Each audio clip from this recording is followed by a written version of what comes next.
So I was pulling the transmission out of that Jeep to put in mine.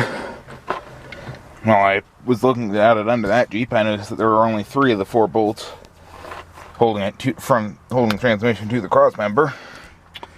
So I figured that, you know, someone at some point had lost a bolt while they were putting the transmission in it. Well, happens to the best of us. And I noticed good threaded hole, good threaded hole, good threaded hole, carnage. So what we did was they were rattling it so tight that they blew that one up. I don't know how they managed to blow up the casting before they snapped off the bolt.